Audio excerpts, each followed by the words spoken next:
அன்பார்ந்த முருக பக்தர்களுக்கு வணக்கம். நான் ஜேஎம்எஸ்கே கோபி. தெய்வ குழந்தைகள் பயிலும் பள்ளியில் நேற்று நான் பொங்கல் நிகழ்ச்சியில் கலந்துக்கிட்டு பேசின ஒரு விஷயம் நிறைய பேர் எனக்கு மெசேஜ் அனுப்பிச்சிருந்தீங்க. அவங்களோட குழந்தை இறக்கலைன்னா கண்டிப்பாக அவங்க இந்த மாதிரி ஒரு பெரிய பள்ளி ஆரம்பிச்சிருக்க மாட்டாங்க. அந்த ஒரு குழந்தைய பார்த்துக்கிட்டு அப்படியே அவங்க வாழ்க்கையை கடந்து போயிருப்பாங்க. அந்த குழந்தை இறந்ததுனால இன்றைக்கி இப்படி ஒரு எண்ணம் கிட்டத்தட்ட இந்த மாதிரி ஆதரவற்ற தெய்வ குழந்தைங்களுக்கு 100 பேருக்கு அவங்க வாழ்க்கை கொடுத்துருக்காங்க. எப்பயுமே ஒரு விஷயம் நடந்தால் அதுக்கு பின்னாடி ஒரு பெரிய காரியம் இருக்கும்னு நான் பதிவு பண்ணியிருந்தேன். அதுக்கு நிறைய பேர் எனக்கு மெசேஜ்லேயும் கமெண்ட்ஸ்லேயும் கேட்குற விஷயம் என்னென்னா, அப்போது யாராவது ஏதாவது ஒரு இறந்துட்டாங்கன்னா அப்போ இதுக்கு தான் காரணமா அப்படின்னு சொல்லிட்டு. நான் இது மட்டும் காரணம்னு சொல்லலை, ஆனால் இதுவும் ஒரு காரணம் தான்.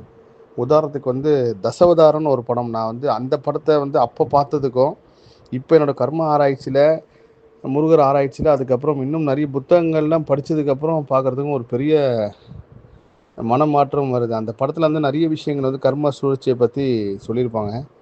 ஒரே பிறவி, திரும்ப திரும்ப அசீன்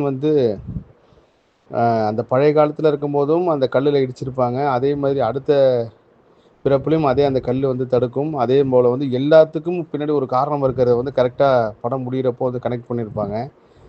இது கமல் சார் எப்படி தெரிஞ்சு பண்ணியிருக்காரா, இல்லை அந்த பிரபஞ்சம் அவர் மூலயமா பண்ண வச்சுதா அப்படின்றதுக்கு பின்னாடி தான் இயற்கையோட ரகசியம் இருக்குது. ஸோ கர்ம சுழற்சி, நம்ம திரும்ப திரும்ப பிறக்கிறோம், திரும்ப திரும்ப இறக்குறோம்ன்றது இப்போ கலியுகம் 4,35,000 வருடங்கள் இருக்கும்னு சொல்லியிருக்காங்க. இப்போ தான் 2000 வருஷம் முடிஞ்சிருக்கு. இந்த 4,35,000 வருஷமும் இந்த சுழற்சி திரும்ப திரும்ப நடந்துக்கிட்டு இருக்கா அப்படின்றது தான் இயற்கை தனக்குள்ளே வச்சுருக்கிற ஒரு பெரிய ரகசியம். அதில் ஒரு சிலது எனக்கு தெரிஞ்சாலும் அதை சொல்கிறதுக்கு எனக்கு அனுமதி இருக்கான்ட்டு கண்டிப்பாக கேட்டிங்கன்னா கிடையாது. அவரவருக்கு எப்போ அந்த விஷயம் தெரிய வருமோ அது நிச்சயமாக தெரிய வரும். அதே போல் இன்னொரு கர்ம ஆராய்ச்சியில் நான் ஒரு பெரிய விஷயத்தை உணர்ந்தேன். உதாரணத்துக்கு நீங்கள் ஒரு கம்பெனியில் வேலை செய்வீங்க, ஒரு பெரிய போஸ்டிங்கில் இருப்பீங்க. அப்போ நீங்கள் ஒருத்தருக்கு பாவம்னு பார்த்து, இல்லை உதவி பண்ணணும்னு நினச்சி ஒருத்தரை கொண்டு போய் வேலைக்கு சேர்ப்பீங்க.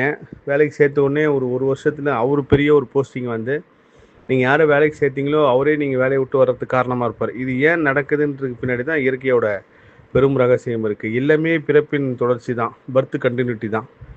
அவரை நீங்கள் வேலைக்கு சேர்த்துட்டு அதுக்கப்புறம் வெளியே நீங்கள் புலம்புவீங்க தெரியுங்களா, நம்ம தானே சேர்த்து விட்டு இப்படி பண்ணிட்டாருன்ட்டு.